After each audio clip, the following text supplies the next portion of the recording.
আসসালামু আলাইকুম রহমতুল্লাহ বরকাত।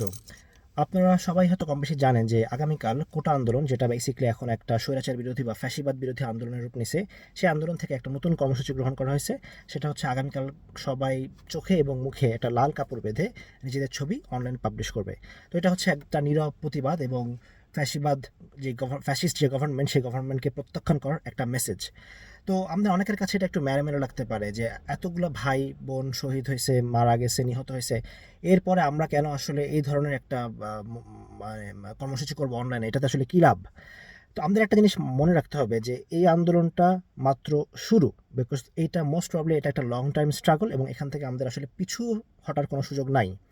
বাট এটা মনে রাখতে হবে যে আন্দোলনের বিভিন্ন ডাইমেনশন বা ফেজ থাকে, এবং আন্দোলন মানেই একমাত্র প্রতিদিন দিনের পর দিন বিক্ষোভ করা না, কারণ আসলে এটা অনেক ক্ষেত্রে প্র্যাকটিক্যালি পসিবল হয় না, এটা আমরা বুঝি।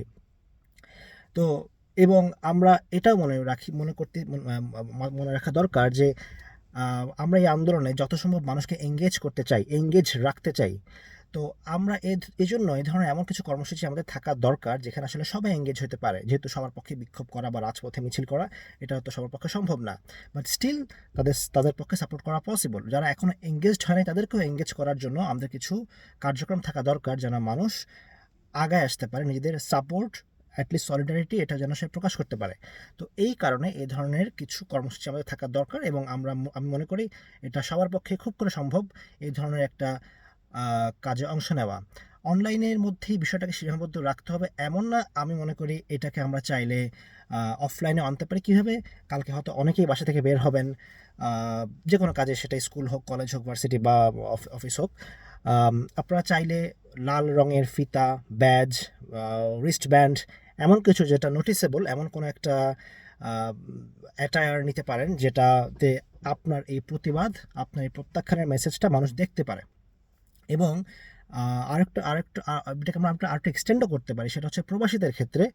সেটা হলো প্রবাসীরাও চাইলে আমরা আমাদের এই কজটাকে, এই আন্দোলনটাকে লোকালি সীমাবদ্ধ না রেখে একটা গ্লোবাল রূপ দেওয়ার চেষ্টা করতে পারি, যেভাবে কিছুদিন আগে আমাদের ফিলিস্তিনের ভাই বোনরা করছে। এবং এটা হয়েছে অ্যাকচুয়ালি প্রবাসী যারা ফিলিস্তিনের বাইরে থাকে, অর্থাৎ অন্য অন্য মুসলিমদের মাধ্যমে, যারা অ্যাকচুয়ালি পৃথিবীর বিভিন্ন দেশে ছড়ায় আছে।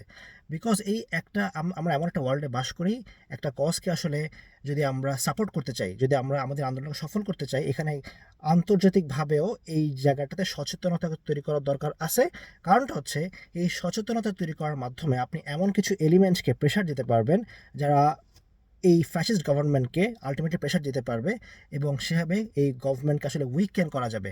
তো আমি ওই আলোচনায় খুব বেশি যাচ্ছি না, বাট এতটুকু আমাদের জাস্ট সিম্পলি নৈতিক দায়িত্ব হিসেবে আমরা চিন্তা করতে পারি যে একটা জুলুম হচ্ছে, একটা গণহত্যা হচ্ছে, এবং এই জন্য আমরা আসলে চুপ করে থাকতে পারি না।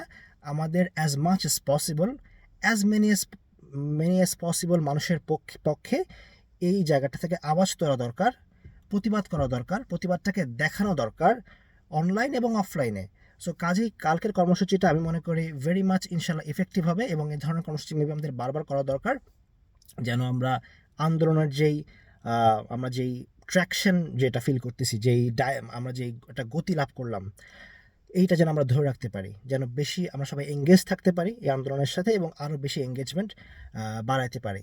ইনশাল্লাহ আমার এই মেসেজটা যদি মনে করেন ইফেক্টিভ, আপনারা শেয়ার করতে পারেন। আমি আশা করি এটা সবার জন্য ভালো হবে। আসসালামু আলাইকুম রহমতুল্লাহ বরকাত।